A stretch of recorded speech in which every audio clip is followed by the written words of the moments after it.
علامت، کوئی پہچان باقی نہیں رہے گی۔ میرے بزرگوں اور دوستوں، کیسے دور سے ہم گزر رہے ہیں، ہم کو احساس ہے؟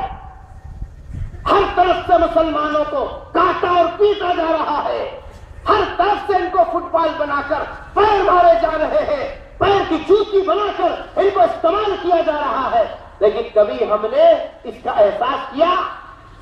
چبوترے پر بیٹھ کے تبصرہ کر لینے سے حالات نہیں سدھرتے۔ خدا نے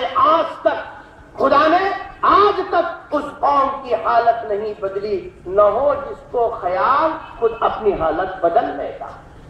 ایک چیز یہ بتائی۔ دوسری چیز، رسول اکرم صلی اللہ علیہ وسلم نے ارشاد فرمایا، لا يبقى من القرآن الا رسم۔ لا يبقى من القرآن الا رسم۔ ایک زمانہ میری امت پہ ایسا آئے گا، قرآن کے حروف باقی رہیں گے، قرآن کے الفاظ باقی رہیں گے، لیکن قرآن کا حقیقت میں عمل لوگوں کے پاس سے ختم ہو جائے گا۔ آج جس کو دیکھو قرآن قرآن قرآن نعرے لگا رہے ہیں، لیکن قرآن نے کیا کہا؟ قرآن نے کیا کہا؟ قرآن نے جو احکامات دیے ہم اپنی زندگی میں دیکھ رہے نہیں؟ کہیں ہماری نظر آ رہی ہے؟ قرآن نے جو حکم دیا ہماری زندگی میں اس کی کوئی پہچان ہے؟ قرآن نے کہا تھا، کیا کہا تھا؟ احل اللہ البیع وحرم الربا۔ اللہ تبارک و تعالیٰ نے تجارت کو حلال کیا، سود کو حرام کیا۔ اس کو حرام کیا؟ بولو نا جی، سود کو حرام کیا۔ آج سب سے زیادہ سودی کاروبار میں اگر کوئی نظر آ رہے ہیں تو مسلمان نظر آ رہے ہیں۔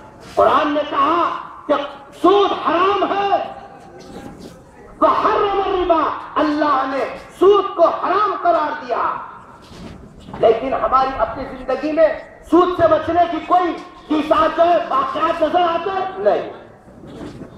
حال یہ ہے، مرد اپنی اگر بچ بھی گیا نا تو عورتیں کیا کریں معلوم؟ مردوں کو نہیں معلوم ہوئے جیسا گروپا سے قرضے لینے کو وہ حساباں اس کے نیچے وہ سب کے نیچے تکیے کے اندر رکھتے ہیں، مرد کو نہیں معلوم ہوئے جیسا۔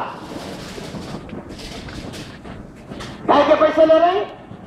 رشوت کے پیسے، سود کے پیسے۔ قرآن نے صاف طور پر کہا سود حرام ہے، اللہ نے حرام قرار دیا۔ آج قرآن کے جو احکامات ہیں وہ ہم نے پس سے کچھ ڈال دیا۔ قرآن نے کہا لا یغتب بعضکم بعضا، آپس میں ایک دوسرے کی غیبت مت کرو۔ ایک دوسرے کی غیبت نہیں کر رہا۔ غیبت ایک دوسرے کی تو دور کی بات ہے، جس امام کے پیچھے فجر کی نماز پڑھ کے آئے وہ باہر نکل کے ہوٹل میں بیٹھ کو کیا رہے مول صاحب آج بہت ہی لمبی نماز پڑھائی، اس کی غیبت کرتا ہے؟ جو تیری نماز کا ضامن ہے اس کی غیبت کر رہا بیٹھ کے، جس کی زبان سے قرآن سن کے آیا اس کی کیا کر رہا؟ غیبت کر رہا، جبکہ قرآن نے صاف کہا تھا لا یغتب بعضکم بعضا۔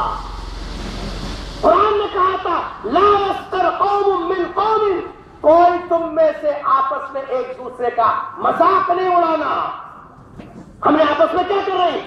ایک دوسرے کا مذاق اڑا رہے، انہیں ایسا انہیں ایسا، جبکہ قرآن نے صاف طور پر کہہ دیا یا جو ہے یا ایھا الذین آمنوا لا یسخر قوم من قوم، ارے تم میں کا ایک دوسرے کا مذاق مت اڑاؤ۔